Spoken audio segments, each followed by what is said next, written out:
It's going to be one of the most in-demand fields. Yeah. Just because it's important for everyone. Like I said, NWAC just got hacked a few weeks ago, and the hackers are demanding $5 million because they've got their network all locked up. So they're demanding, give us $5 million and we'll release your computers back to you. So how much is cybersecurity team worth to NWAC? It's worth a lot. So they're going to have to beef up their cybersecurity to stop that from happening again. They're saying they're not going to pay the $5 million, so hopefully they got good backups to where they can recover their network without having to rely on these hackers. But cybersecurity is going to be huge going forward. All right, I want to talk about the assignment we had last week. We had one simple thing.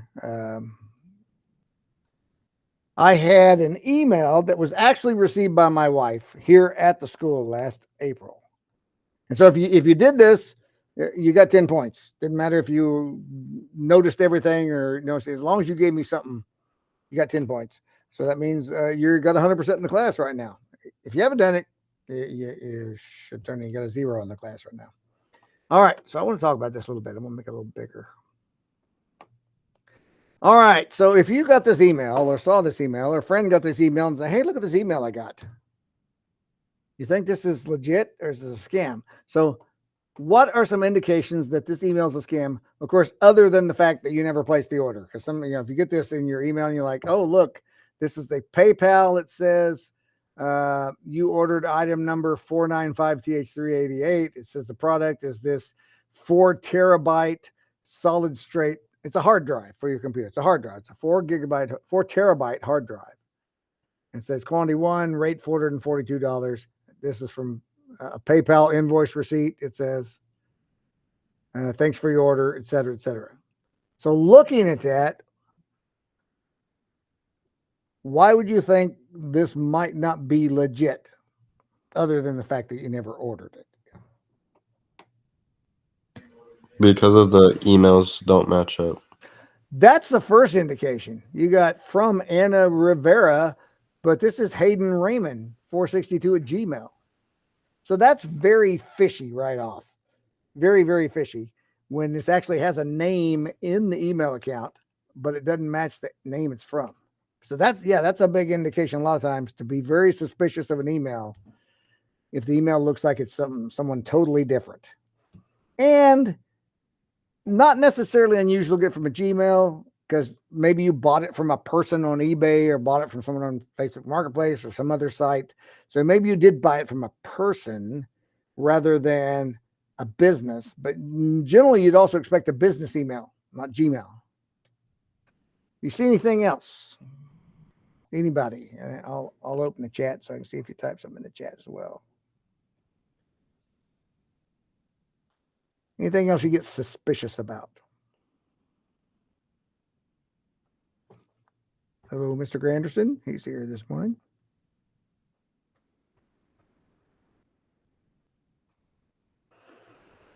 Yeah, my wife forwarded that on to me because I love digging through all these scams and things just to see what's legit and what's not legit. Oh, here, let me point out one that's kind of tricky. A lot of people wouldn't get this one. What's the invoice number? Invoice number is 495. It's right there. 495TH388. Now, every invoice number has to be different, right? Because if I look up your invoice, it should have its own unique number. But this says I ordered item number 495TH388. If the invoice is based on the item number, if somebody else orders the same item, they're going to have the exact same invoice number. So if you call in and say, what's your invoice number? it'll pull up multiple invoices all with the same number. That's not how invoices work. Invoices always have a very unique number because there's only one order for that person, for that item, and it'll have unique invoices. So when you pay that invoice, if I receive a payment for $442 and it says for invoice number 495TH388, there should only be one person that has an invoice number. Otherwise, I don't know who to apply the payment to. Who paid it? I don't know. So when they're saying the item number is exactly the same as the invoice number, that shouldn't be. That's not an easy one to catch. I didn't expect anyone to catch that one. If you do a little research in this, which I did, here, let me show you. I've got this right here. I did a lot of research on this. I'll make this bigger. Yeah, the name doesn't match the email. That's great. And it's not a business email, which not necessarily makes it fraud. The item number, the invoice number. I looked up the address, and there is no Fort Street, Greenville, North Carolina. That's a fake address. That doesn't even exist. And they used a North Carolina address, but this number is for San Diego. Totally opposite sides of the country. And what U.S. business puts a 1 when they list their phone number? Our number is 800-281-495, whatever. No one puts a +1. That's for like WhatsApp. Okay. See, so that's not generally what you would see on an invoice. And here's the big one. When in your life have you ever gotten a receipt that says, if this order was placed without your authorization, call us? Does your receipt ever say, if you didn't really order this? You've never had a receipt in your life that says, here's your receipt. By the way, if you didn't actually order this, call us. That is the number one indication it's a scam. Every time you see that, that's what scammers put on there because they know you didn't order this and they know you're going to call them to say, hey, wait a minute, I didn't order this. What's this $442 you're taking? I didn't order that. And then they're going to scam you. So that's the number one thing. Anytime I see that, I can tell you guaranteed that is a scam receipt. So this is supposed to be a PayPal receipt, but that's not PayPal's phone number. So is this, what's the business? Is this from PayPal? PayPal doesn't sell anything. That's kind of odd too, that it's a PayPal receipt that doesn't list what business you bought it from. There's lots of things wrong with these emails, but we get them. See, my wife got that one here at the school. She's a teacher. She got to school, checked her email, and this was in her email back April 3rd. So she knew it was a fake because she lives with me. And I talk about this stuff all the time. It's just amazing how many scams people fall for, that there's a lot of signs this isn't legitimate, but they fall for it anyway. And a lot of people call that phone number.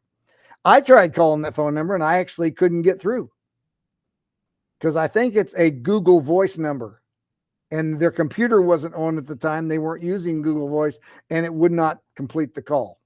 So because I tried calling that the day she got that email, I tried calling that because I know it's a fake and I will lie to them all day to try to get them exposed. But that was our assignment last week. So hopefully you got at least one of these things maybe when you turn that in.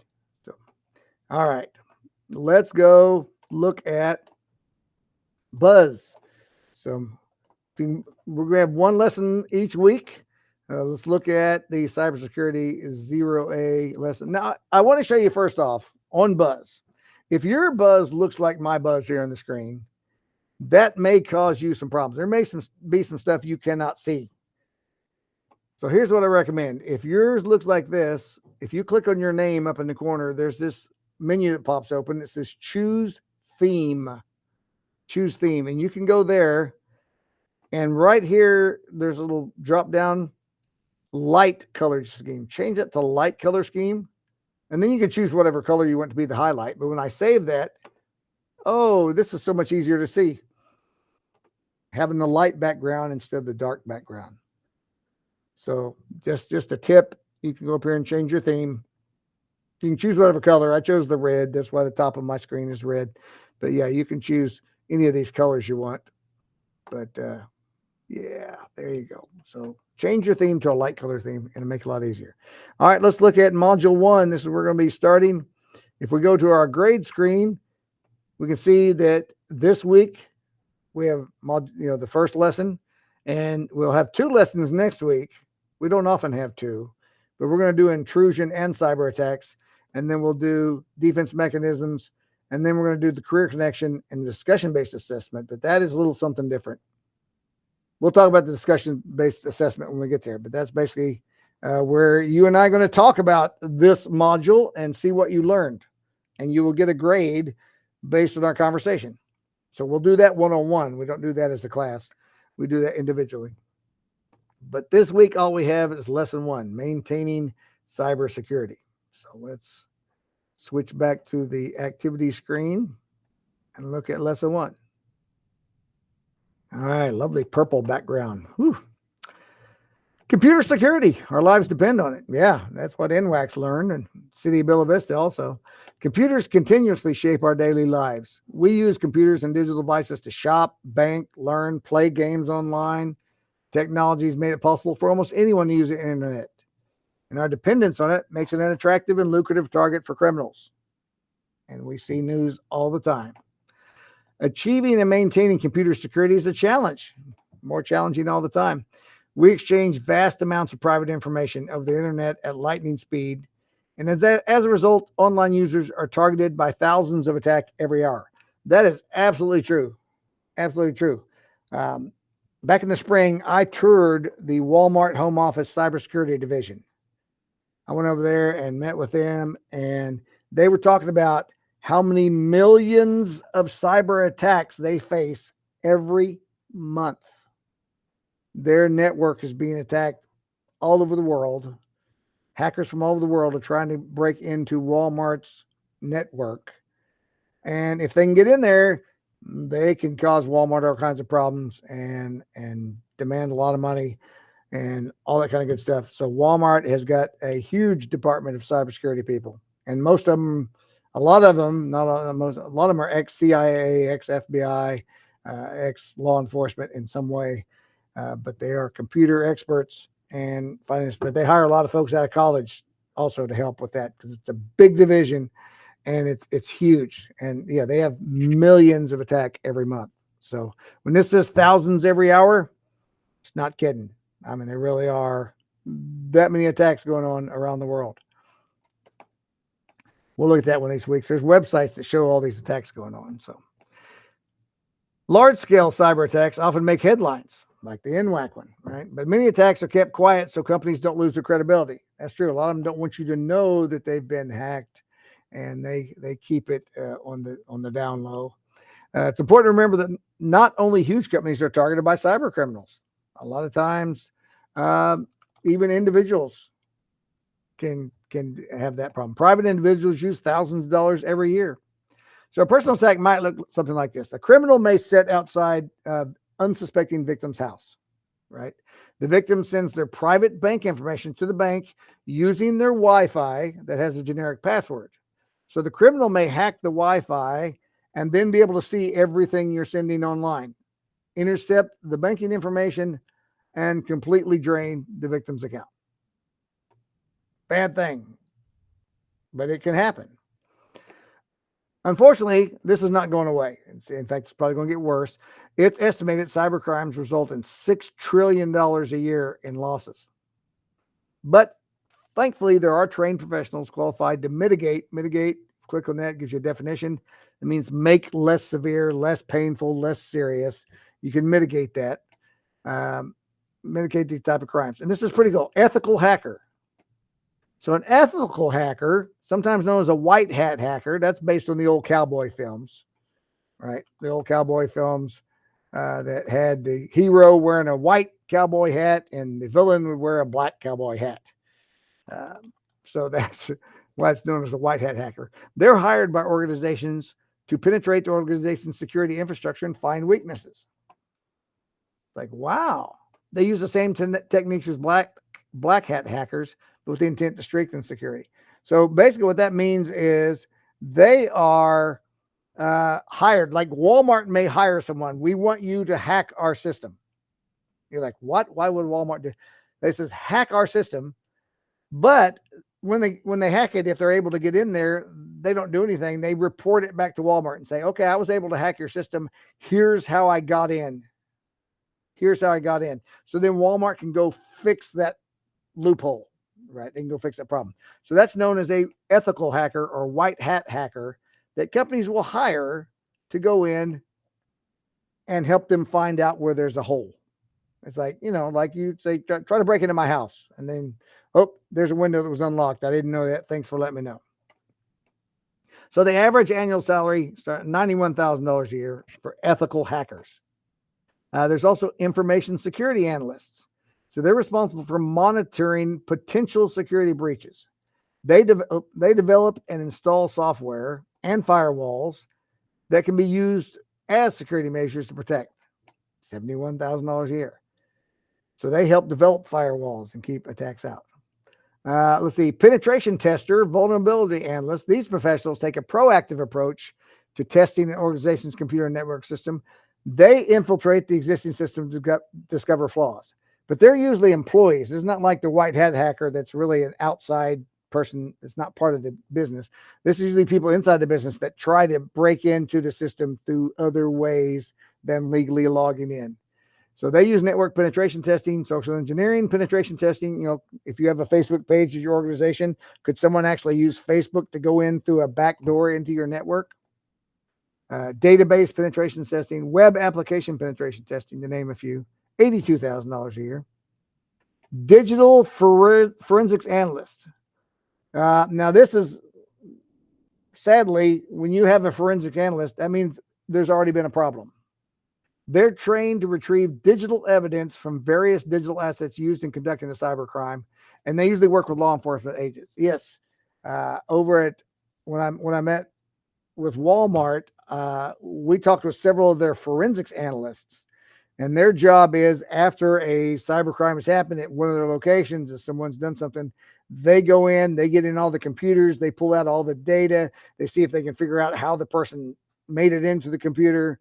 What did they get when they were in there? All kinds of things. So they go in and try to recover information from the computers. Very, very important field. In fact, it's not just when there's a crime. They were talking about in Indianapolis, one of the Walmart warehouses caught on fire. And there was $500 million worth of inventory in that warehouse. Total loss. Burned the whole place down. I mean, they couldn't get it under control. $500 million, $500 million of inventory in there. So they had to go in. The computers had been in the fire. A lot of it's melted, and they had to go in and try to got the hard drives, got them out, and try to get information off the hard drives. Because here's the thing: they could file an insurance claim with the insurance, but they had to prove what was in the warehouse using the shipping invoices and all that stuff that had come in. Here's the day this was delivered. It had not been shipped out yet. And all that was on the hard drives. And they were able to go in and retrieve that information from these melted computers in order to be able to file the insurance claim. That was worth $500 million to Walmart, to have these guys, these forensic analysts that could go in and be able to pull that information out. Man, good time to ask for a raise, huh? I mean, that just shows how valuable we are. We just saved the company $500 million that they would have lost. So great career fields to get into because there's so much value in this. Let's see, network engineer. They got several responsibilities. They design and build networks, implement network security practices, ensure the network security remains intact, and design systems to help counter known or unknown malware and cyber attacks. $86,000 a year. Let's look at page 2. Security breaches. Criminals attack unsuspecting users in a variety of ways. So an information security professional has 3 goals. 1, to prevent, detect if someone's trying to get into your system, and then recover if you don't discover it until afterwards and they got stuff. Recovery. So prevention, personal and company information must be protected. If there's a security breach, and again, that's a different color, we can click on it. It'll give us a definition. That's any incident that results in unauthorized access to computer data. That's known as a security breach. An organization may have to put a great deal of effort into recovering losses. So an information security professional must make prevention the number one priority. Yeah, that's the best thing. If we can just keep them from hacking us, getting into our network to start with, that's so much better. Detection. That's when a user's discovered attempting to unauthorized data, or when a breach is discovered after information has been lost. Oh, we detected there was a breach. Or we detected someone's trying to get in right now. It involves investigating individuals or scanning the data or networks for any traces left by the computers in attacks against the system. And that's also true when it could be an employee trying to get into files that they shouldn't be doing, or an employee that did steal files from the company and sold them to someone else or something. All of that's part of detecting. Recovering. When a disaster strikes or security is breached, system data may be compromised. See, that'd be like the warehouse fire was a disaster. It wasn't a security breach, but their data was compromised because it was in a melted computer. A security professional will employ a process to recover vital data from a crash system or a data storage device. It can also happen after a natural disaster like a flood or fire.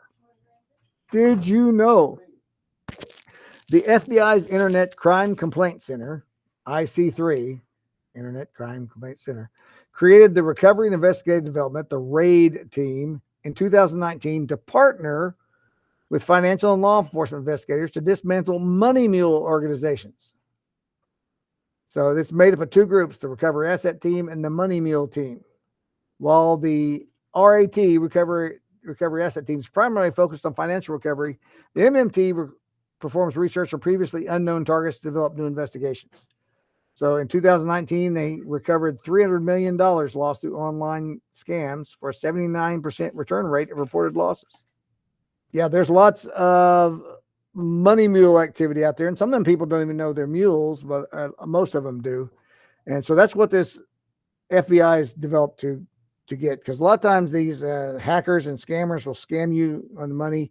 You'll send money, like I heard a lady this morning talking on the radio that she went on social media and bought, Bitcoin because she thought, oh, look at this great investment thing. She looked at all this website, thought it was great, and she sent $45,000 to invest in Bitcoin, and it was all a scam. She lost it all, $45,000. But a lot of times, if it's like actual money, people will send money to these scammers. They'll have you mail it. They'll have you put it in a book and mail it, because just big caches of money can get flagged by the FedEx or UPS. And they'll have a money mule pick it up somewhere. Like they'll say, hey, send it to us. Here's our address. And they'll give you an address sometimes of like an Airbnb. It's not really someone's house. And so they'll say, send it overnight. So it'll be there tomorrow at our address. And it's an Airbnb. And then they'll have a money mule, what they call these money mules. They'll go sit in their car outside the house and just wait for the FedEx truck. And then when they see the FedEx truck coming, they jump out of the car and they run up on the porch like they're just coming out of the house when FedEx pulls up. Oh, hey, you got a package for me? Great. And then they take the package, get back in their car, and leave. So no one in the house ever knows what happened, because they'll intercept them on the porch. And so then usually they're allowed to take money out of that, sometimes just $100 or maybe a percentage.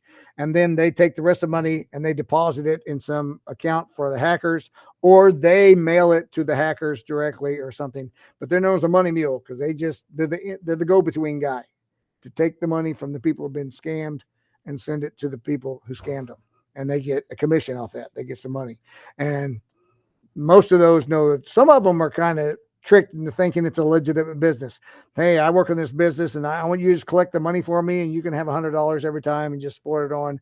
But I'm busy. I'm overseas right now, so I can't do that. They make up all kinds of stories to make these people believe it.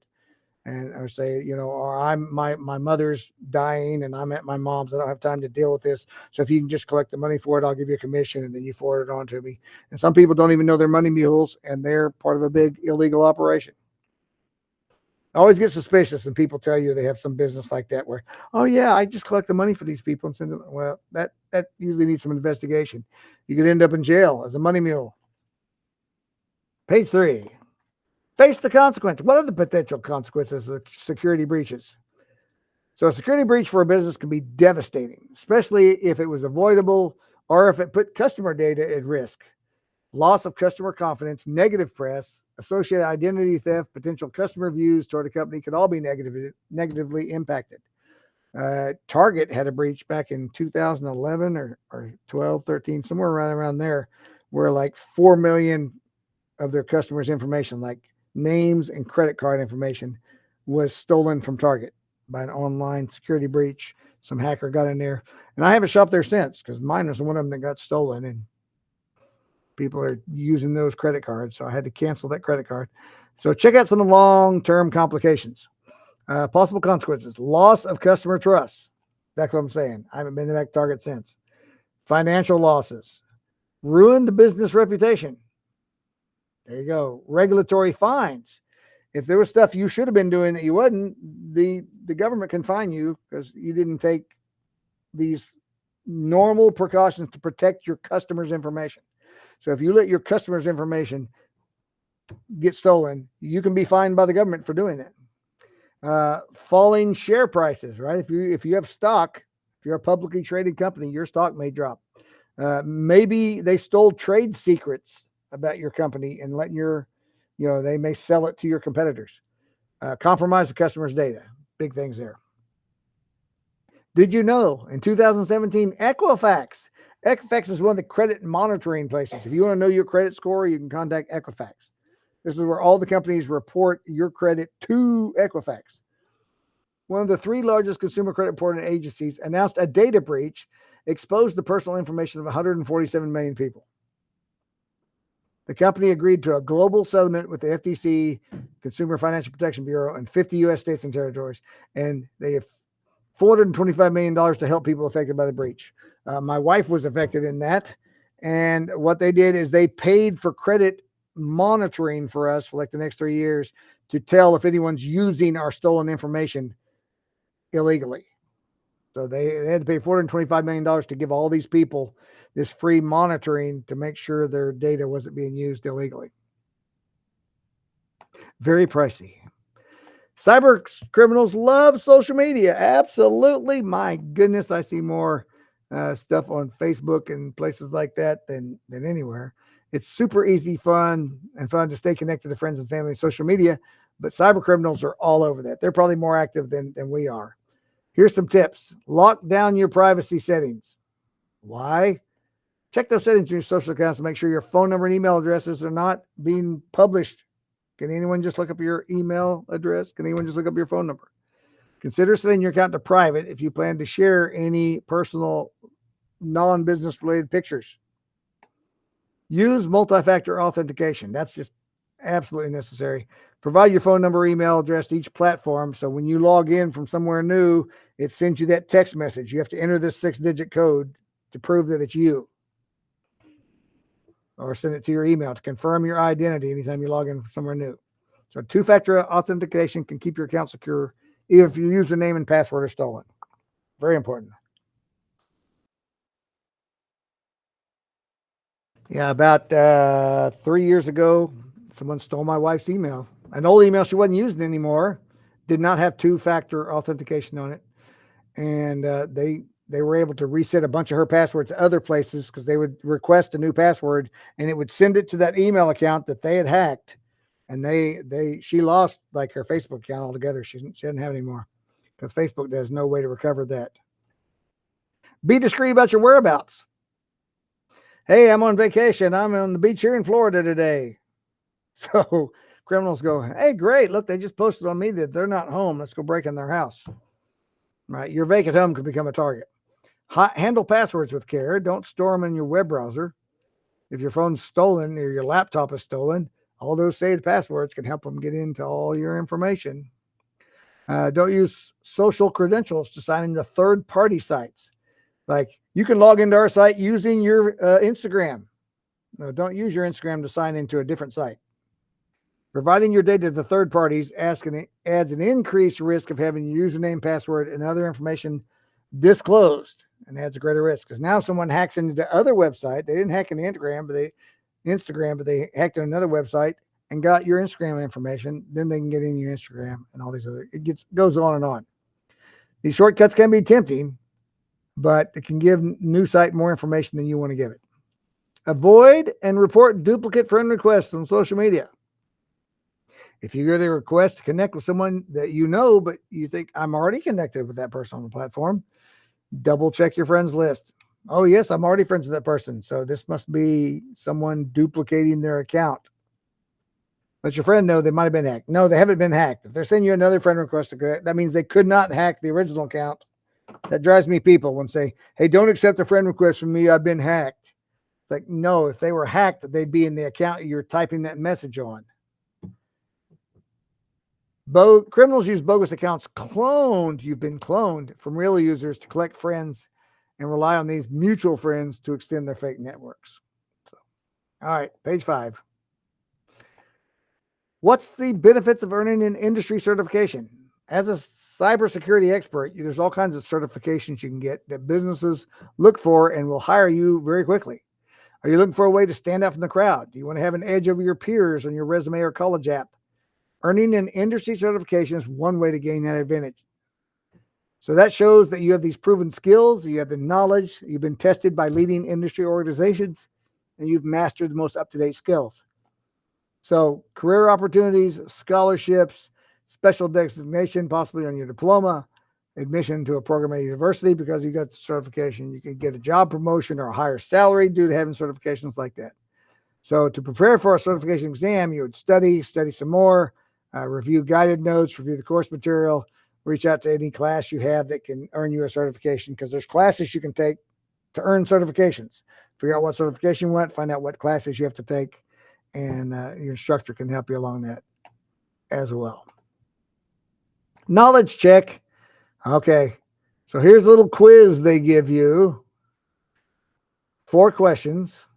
Let's see how we can do on this. What should an information security professional's number one goal be? All right, what's our number one goal? Preventing an attack, recovering from an attack, or detecting attacks?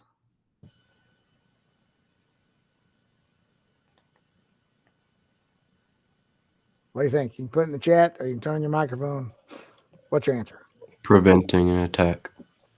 Absolutely. That's got to be right. Right? Submit. Correct. Number one goal. Let's see what the next question is. What are the 3 goals of information security?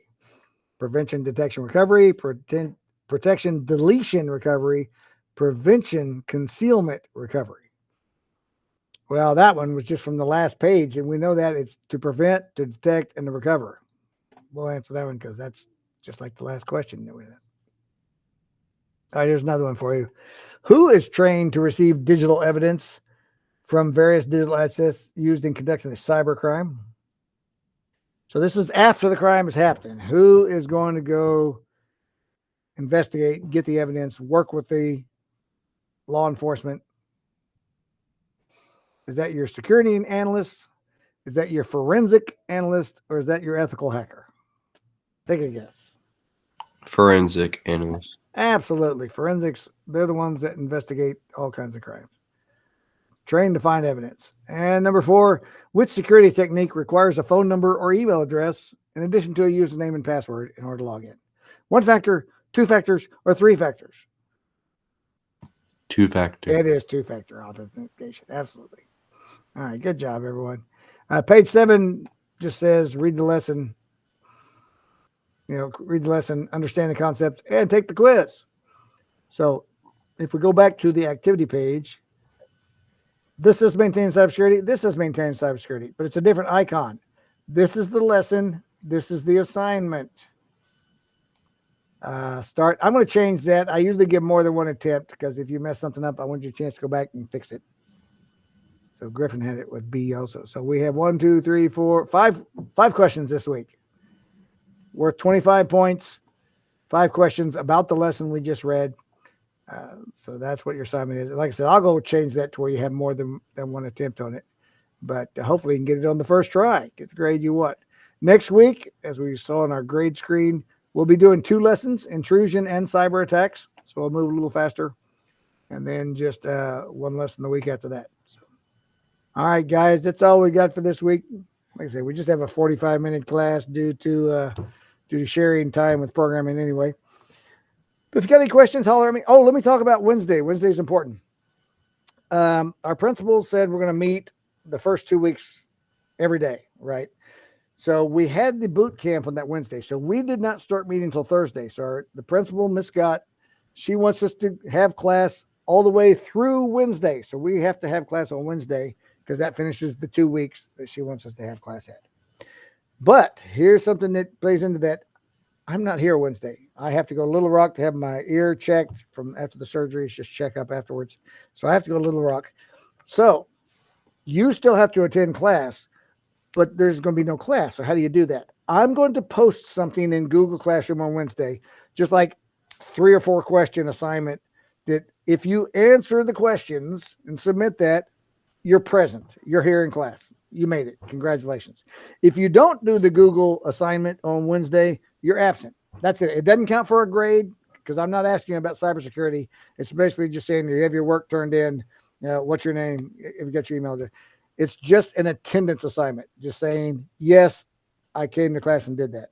Now, do you have to do it at 8 o'clock in the morning? No. If you want to wait till lunchtime and do it then, I'm not going to be checking it because I'm in Little Rock.